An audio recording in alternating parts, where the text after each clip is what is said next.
नमस्कार, स्वागत है आपका एक बार फिर से हमारे इस खास प्रोग्राम में जो आधारित है कानाफूसी गपशप और चर्चाओं पर। तो चलिए शुरू करते हैं पावर सेंटर।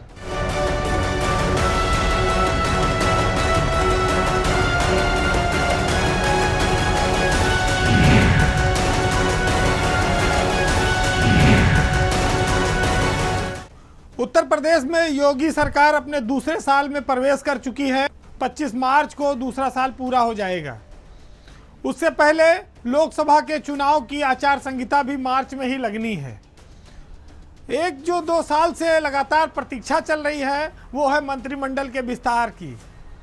ओम प्रकाश राजभर जब जून और जुलाई में एनडीए का हिस्सा बने थे तब से ये था कि अब मंत्रिमंडल का विस्तार उत्तर प्रदेश में हो जाएगा और राजभर के साथ ही कुछ भाजपा के लोगों की भी किस्मत खुल जाएगी। और समाजवादी पार्टी छोड़कर आए थे दारा सिंह चौहान, उनका भी लग जाएगा काम। लेकिन राजभर की किस्मत आज तक हिचकोले खा रही है। उत्तर प्रदेश में मंत्रिमंडल का विस्तार नहीं हो रहा है। तारीख पर तारीख, शायद मुकदमे में भी इतनी तारीख नहीं मिलती जितनी तारीख राजभर को दी जा चुकी है। अभी वो फिलहाल दिल्ली में फिर से एक बार बीजेपी के शीर्ष नेतृत्व से मिलकर आए हैं और उसके बाद ये माना जा रहा है कि 14 जनवरी के बाद उत्तर प्रदेश में मंत्रिमंडल का विस्तार हो जाएगा।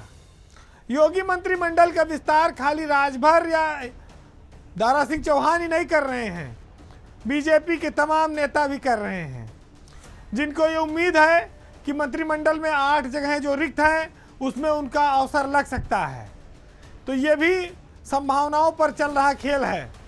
लेकिन ये विस्तार हर बार टल जाता है, कभी दारा सिंह चौहान की वजह से तो कभी खरमास की वजह से। अभी राजभर जब दिल्ली में जेपी नड्डा और अमित शाह से मिले तो वहाँ पर ये कहा गया कि अभी दिन ठीक नहीं चल रहा है, 14 जनवरी के बाद खरमास खत्म होगा तब इस पर विचार होगा। हालांकि राजभर ने बात साफ करी कि वो लोग तो खरमास कुछ नहीं मानते, उनको तो मंत्री पद जल्दी मिलना चाहिए। इस उम्मीद में वो दिल्ली में दरबार में हाजिरी लगा रहे हैं। अमित शाह और नड्डा के साथ उनकी तस्वीरें चल रही हैं। मंत्रिमंडल विस्तार पर स्थिति क्या होगी ये कोई कुछ नहीं कह पा रहा है। शायद कोई ज्योतिषाचार्य भी इस बात का ऐलान नहीं कर सकता कि आखिर क्या है स्थिति। लेकिन इतना जरूर है कि यूपी में मंत्रिमंडल का विस्तार कहीं ना कहीं दारा सिंह चौहान की वजह से अटक रहा है। उनका चुनाव हारना मंत्रिमंडल विस्तार और ओम प्रकाश राजभर दोनों की राह में रोड़े अटका गया। लोग ये कहते हैं कि दिल्ली तो चाह रहा है कि मंत्री बने दारा सिंह, लेकिन यूपी के जो नेता हैं वो अड़ंगा लगा रहे हैं। राजभर के साथ साथ आकाश सक्सेना जो रामपुर से आजम खां को चुनाव हरा के आए हैं वो भी मंत्री बनने वालों की रेस में हैं। उनके साथ अशोक कटारिया जो पहले परिवहन मंत्री रहे, अभी उनका एमएलसी का कार्यकाल भी आ रहा है दूसरा, वो भी मंत्री बनने वालों की लाइन में हैं। इसके अलावा श्रीकांत शर्मा जो उत्तर प्रदेश में पहले ऊर्जा मंत्री रहे हैं वो भी नए विस्तार में मंत्री बनाए जा सकते हैं। अब राजभर कितना इंतजार करे, लेकिन समस्या ये है कि जाए तो अब जाए भी कहाँ। भाई जब एक बार समर्थन दे दिया तो बार बार वो पलट नहीं सकते, उनकी अपनी मजबूरी है। लेकिन ताजपोशी जितनी लेट हो रही है उतने कार्यकर्ता और नेता सब अधीर हो रहे हैं। ये सियासत है, इसमें कई बार लगता है कि एकदम थाली सामने परोस के रखी है। 6 महीना पहले यही दिख रहा था कि जैसे भाजपा का साथ देंगे तैसे मिल जाएगा। अभी तक तो मंत्री पद भी नहीं मिला। अब 14 जनवरी के बाद 22 जनवरी तक अयोध्या में राम मंदिर का मामला शुरू हो जाएगा और उसके बाद फरवरी बचती है। 7-8 मार्च से तो लगभग लोकसभा की आचार संहिता आ जाएगी। ये 2 महीने बड़े इंपॉर्टेंट हैं। अगर इसमें मंत्रिमंडल का विस्तार नहीं हुआ तो फिर लोकसभा चुनाव के बाद ही देखिए, फिर तो सालों चला जाए। वही होगा कि आखिरी वक्त में मिलेगा मौका, फिर उसमें चाहे मुसलमान हो चाहे हिंदू बने, जो मनाए वो करे। उत्तर प्रदेश में लोकसभा का चुनाव इसलिए अहमियत रखता है कि यहाँ 80 लोकसभा की सीटें हैं। मुख्य मुकाबला भाजपा और इंडिया गठबंधन के बीच होना है, लेकिन उसमें भी भाजपा और सपा ही दो बड़े दल हैं जो अपने प्रत्याशियों को लेकर तैयारियां तेज किए हुए हैं। हालांकि अभी किसी दल ने प्रत्याशी घोषित नहीं किए हैं, लेकिन अखिलेश यादव की जो पार्टी है वो अपनी मजबूत सीटों पर उसने प्रभारी तय कर दिए हैं। भाजपा को रोकने के लिए अखिलेश यादव अपने परिवार के साथ साथ जो मजबूत नेता हैं उनकी पार्टी के, उनको वो चुनाव लड़ाएंगे और खुद भी वो कन्नौज से लोकसभा का चुनाव लड़ सकते हैं। यानी कि अखिलेश यादव ने अपनी तैयारी पूरी कर ली है और इस बार कई दिग्गज नेताओं को चुनाव मैदान में आप देख सकते हैं। समाजवादी परिवार के साथ साथ लगभग 2 दर्जन लोकसभा सीटों पर नाम तय है कि यहाँ पर लोकसभा का प्रत्याशी कौन चुनाव लड़ेगा। अगर समाजवादी पार्टी के सूत्रों पर आप जाएं तो ये देखेंगे कि शिवपाल यादव को आजमगढ़ से लोकसभा का चुनाव लड़ाया जा सकता है और लगभग इसकी तैयारी पूरी चल रही है। डिम्पल यादव जो मैनपुरी से सांसद हैं वो मैनपुरी से ही चुनाव लड़ेंगी, ये भी तय है। और अक्षय फिरोजाबाद से चुनाव लड़ेंगे, प्रोफेसर राम गोपाल यादव के बेटे हैं।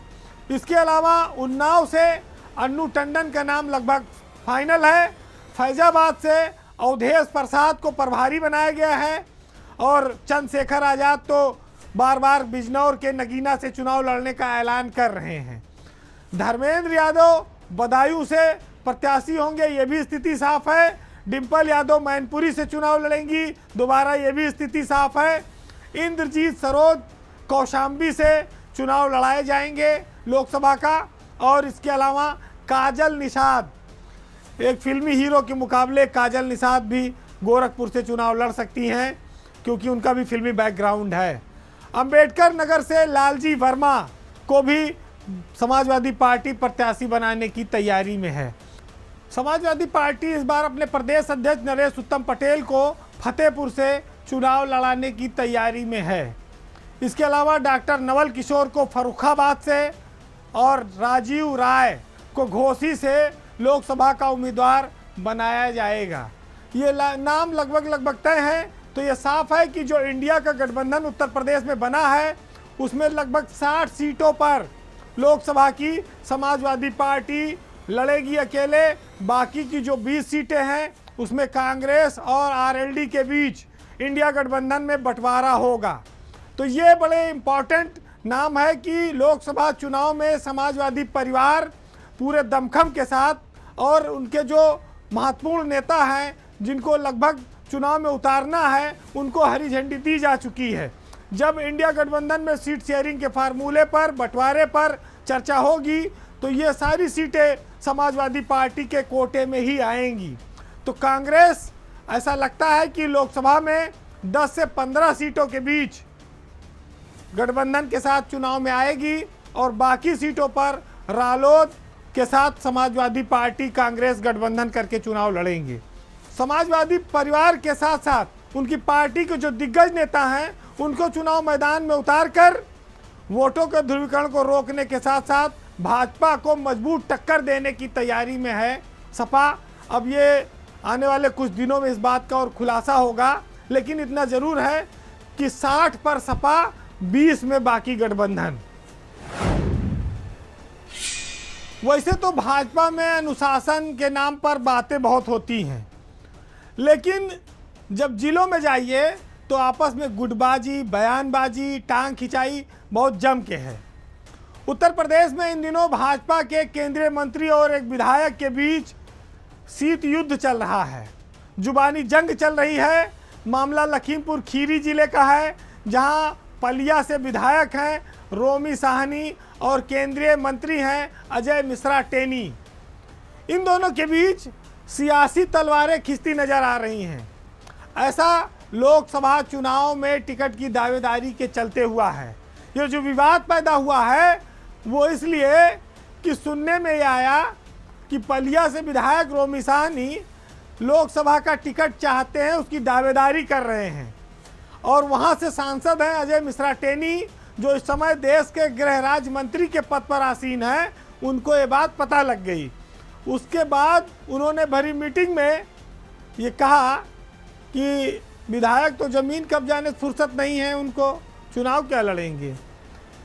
तो आप जानते हैं कि टेनी और उनके बेटे के ऊपर जो किसानों के साथ विवाद हुआ, उनके बेटे के ऊपर जीप से कुचलने के आरोप लगे, उसके चलते वो आशीष मिश्रा जेल गए।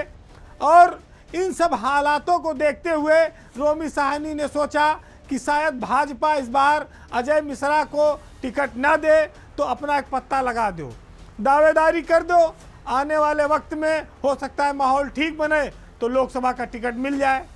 रोमी साहनी तीसरी बार विधायक हैं, एक बार वो बसपा से रहे हैं, 2 बार भारतीय जनता पार्टी से विधायक हैं। लेकिन टेनी को जब इस बात की हवा लगी तो उन्होंने मुद्दा उठवाया कि जो ज़मीन कब्जा करने वाले लोग हैं अब वो चुनाव लड़ने की बात करने लगे हैं। उनका वीडियो भरी मीटिंग का एक वायरल हुआ। रोमी साहनी की दावेदारी से केंद्रीय मंत्री काफ़ी नाराज हैं, वो उन्हें भूमाफिया करार देते हैं। अपने कार्यकर्ताओं के बीच में उन्होंने इस बात को कहा भी, लेकिन रोमी साहनी ने अभी इस पर कोई प्रतिक्रिया नहीं दी। ऐसा भोले बने कि जैसे उनको मंत्री जी ने कुछ कहा नहीं, पार्टी के अनुशासन का बड़ा उन्होंने ध्यान रखा। तो अंदर खाने लोकसभा टिकट को लेकर एक मंत्री और एक विधायक के बीच जो युद्ध चल रहा है अब वो धीरे धीरे बाहर आ रहा है। अगर टेनी का टिकट कटता है तो रोमी साहनी लोकसभा के लिए दावेदारी करेंगे। रोमी साहनी एक अंतर्राष्ट्रीय रेस्टोरेंट चैन है हेजलनट फैक्ट्री, उसके भी मालिक हैं जो इनके बेटे लोग चलाते हैं। उसकी लखनऊ में कई सारी ब्रांचें हैं। हालांकि साहनी खुद को एक फकीर विधायक के तौर पर पेश करते हैं, गरीबों के मसीहा के तौर पर पेश करते हैं, और वो पलिया के इलाके में गरीब बच्चों की शादी से लेके पढ़ाई से लेके तमाम सारे दावे भी करते हैं। लेकिन वो उनकी आय का स्रोत क्या है, वो इतने पैसे लोगों को जो बांटते हैं, उनकी आर्थिक मदद करते हैं, वो कहाँ से करते हैं इस पर वो नहीं बताते हैं। इसको लेकर गृह राज्य मंत्री ने कुछ खुलासा किया है। तो जो खुद को दूध के धुले बता रहे हैं उनकी पोल उनकी ही पार्टी के लोग खोल रहे हैं, और लोकसभा चुनाव के पहले पहले ये युद्ध शीत और बढ़ जाएगा। फिर तो देखिए आग लगेगी तो घी डालने वाले बहुत हैं, लेकिन भाजपा में भाई टिकट जिसको मिलेगा वही लड़ पाएगा। टेनी को इतने झंझावत के बाद भी जब गृह राज्य मंत्री पद से नहीं हटाया गया तो उनका टिकट काटना भी आसान नहीं है। इतनी सब होने के बाद भी भाजपा लखीमपुर खीरी की 6 विधानसभा सीट भी जीत गई, किसान जीप से कुचले गए, उसके बावजूद भाजपा को जीत मिली। टेनी पद पर बरकरार हैं, तो रोमी साहनी कहाँ से उम्मीद लगा लिए कि वो सांसद बन जाएंगे, चुनाव लड़ लेंगे। ये तो वो अपने लोगों के बीच जो चर्चा कर रहे हैं ये एक घातक युद्ध का रूप ले रही है, और आने वाले वक्त में बीजेपी की बैठकों में भी आप इस पर कुछ बड़ा रिएक्शन देखेंगे। जिले में तो कहीं कुछ ना कुछ विस्फोट होगा जरूर। जैसे ही नए साल 2024 की शुरुआत हुई, उत्तर प्रदेश पुलिस में आईपीएस अफसरों के जो समीकरण थे वो अचानक से बदल गए बड़ी तेज़ी से। ताश के पत्तों की तरह कुछ लोग फेंटे गए, क्योंकि प्रमोशन भी हुआ था, और कुछ लोग जो अपनी कुर्सी संभाल नहीं पा रहे थे, लड़खड़ा रहे थे, वो अब गिर गए। मामला चल रहा था कि कल तक कि भाई एडीजी एलओ कौन बनेगा, उसके लिए दावेदारी किसकी किसकी मौजूद है। उसी बीच एक लिस्ट आई, उसमें से कई दावेदार अपनी अपनी जगह दूसरे खांचों में बिठा दिए गए। लेकिन सबसे ज़्यादा चर्चा इस बात की रही कि कानपुर के पुलिस कमिश्नर बनाए गए स्वर्णकार साहब इतनी जल्दी कैसे विदा हो गए। कुल 4 महीना वो आर.के. स्वर्णकार वहाँ पर पुलिस कमिश्नर बनकर रह पाए।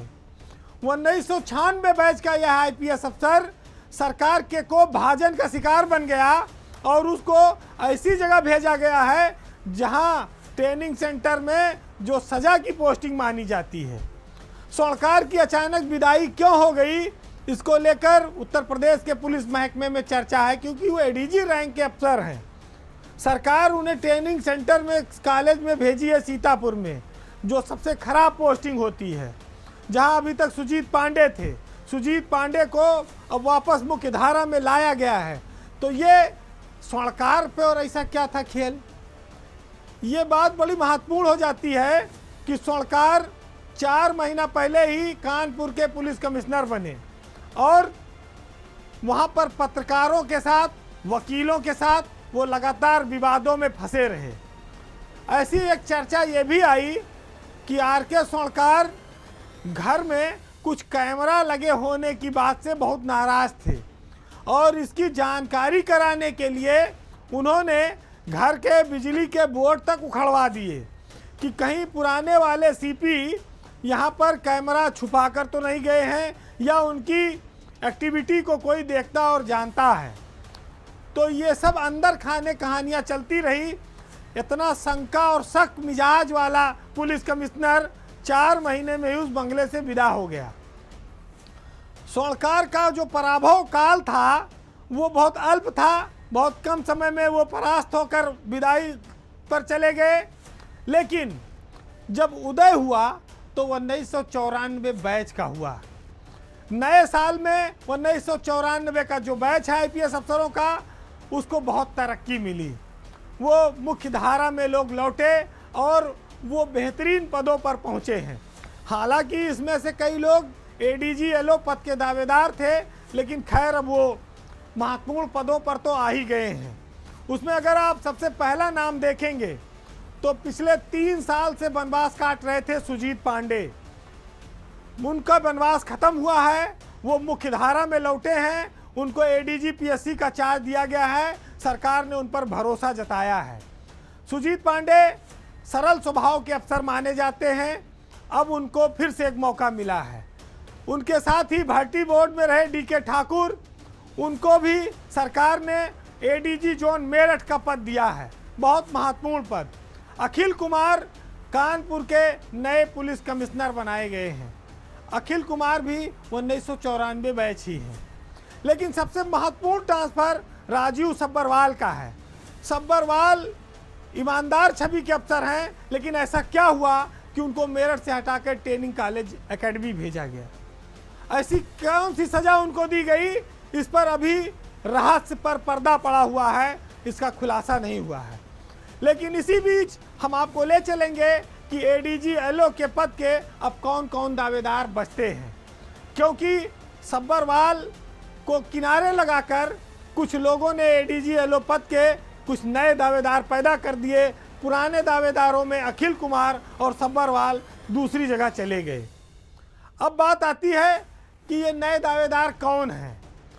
एडीजी-एलओ पद के दावेदारों में एक बड़ा नाम बनकर उभरा है, आश्चर्यजनक ढंग से उभरा है, और वो है संजय सिंघल का। संजय सिंघल एडीजी इस्टेब्लिशमेंट स्थापना के पद पर इस समय मौजूद हैं और ये माना जाता है कि सिंघल सरकार की अगली चॉइस हो सकते हैं एडीजी-एलओ पद के लिए। वो एक बड़े दावेदार बनकर उभरे हैं और जब वो अगर एडीजी-एलओ बन जाते हैं तो उनकी जगह भगवान स्वरूप को एडीजी स्थापना बनाया जा सकता है। हालांकि इस समय राजा श्रीवास्तव जो एडीजी कार्मिक हैं, वो भी महत्वपूर्ण रोल में सरकार में चल रहे हैं। तो आप ये देखिए कि पुलिस के बड़े बड़े आईपीएस अफसर पुलिस की नौकरी में रहकर कहाँ पहुँचते हैं और फिर कहाँ गिरते हैं, और इसमें सबके लिए बहुत बार उनके अपने कर्म भी जिम्मेदार होते हैं। वैसे पुलिस की नौकरी में रौब-दाब चाहे जितना हो, लेकिन पुलिस वालों से, आईपीएस अफसरों से ना तो इनके यार दोस्त संतुष्ट रहते हैं, ना इनके बीवी बच्चा खुश रहते हैं। पत्नी तो खैर इनको कुछ समझती ही नहीं ज़्यादातर। अब ये भले बाहर वर्दी पहन के लोगों पर रौब गालिब करते हों। तो हालात ऐसे ही हैं कि साहब बहुत बड़े पद पर हैं, कंधे पर बड़े बड़े स्टार हैं, लेकिन किस्मत के स्टार कब गड़बड़ा जाएं कुछ कहा नहीं जा सकता। अपने मुंह मियाँ मिट्ठू बनते रहिए, सीना तान के घूमते रहिए कि यूपी पुलिस में जो समीकरण बन रहे हैं और बिगड़ रहे हैं, जो स्थितियां बन रही हैं एडीजी-एलओ से लेकर पुलिस कमिश्नर तक में, अगर आप देखेंगे तो आर.के. स्वर्णकार एक ऐसे पुलिस कमिश्नर साबित हुए जो अब तक के यूपी के इतिहास में कमिश्नरी में सबसे कम समय तक पद पर काबिज रह पाए हैं। उनकी जगह अब अखिल कुमार कानपुर के नए कमिश्नर हैं और वो कूल माइंडसेट के आदमी हैं, लखनऊ के एसएसपी रहे हैं, उनकी छवि अच्छी रही है। वो निश्चित ही कानपुर में ईमानदारी से और बेहतर काम करेंगे, इस बात को लोगों को उम्मीद है। बहरहाल आज के पावर सेंटर में इतना ही, लेकिन जाते जाते हम आपको मुनव्वर राना की कुछ महत्वपूर्ण लाइनों के साथ छोड़ जाएंगे। जो लोग दिखावा करते हैं, जो लोग बड़े होते हैं, जो लोग अपनी सुविधाओं में कोई कटौती नहीं करते लेकिन सामने आने पर सबका हितैषी होने की बात करते हैं, उन पर एक व्यंग्य लिखा है, सुनिएगा कि किसी के दिल में किसी की गज़ल में रहता है, वो खुशनसीब हमेशा महल में रहता है। उसे गरीबों से हमदर्दियाँ नहीं यारो, वो अपने नाम की खातिर भलाई करता है। और यहाँ रहोगे तो कुछ दिन में जान जाओगे कि ज़मीर बेचने वाला ही कमाई करता है। नमस्कार।